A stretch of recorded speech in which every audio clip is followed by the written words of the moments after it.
Given a function which has been already differentiated and is equal to x cubed minus 2x squared plus 3. This function has been already differentiated. That means it has been taken apart to study these small changes in quantity over another small change in quantity. In other words, the rate of change. And this function was given to us.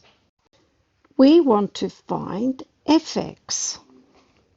To do so, we need to integrate the differentiate function. Integrate actually means to put together, to add or sum up those small bits of change that we have differentiated. Notice the word that I'm using is to sum up, and sum up is used elongated S form over here, and we're going to sum up that x cubed minus 2x cubed plus 3 with respect to x, and we will be able to find what fx is. Integration is usually written in that form where we have here dx. This is the basic form of notation where this sign here asks us to take the antiderivative or the integral of something with respect to x. And this is the notation that we use.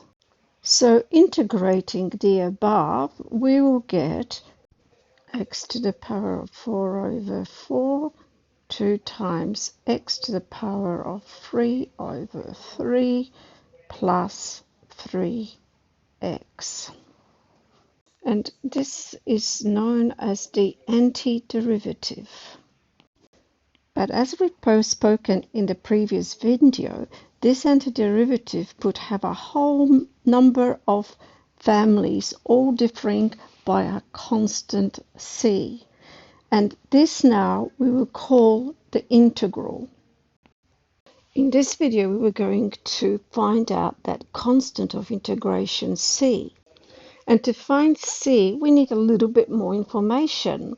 So if we were given a particular value of a function, for instance, let's say that we were given now a function where x is 0 and this function is equal to 2, then we could substitute that x for 0 in our integral, which was plus c, of course, and making that equal to 2 as we require, then we can say that c is equal to 2.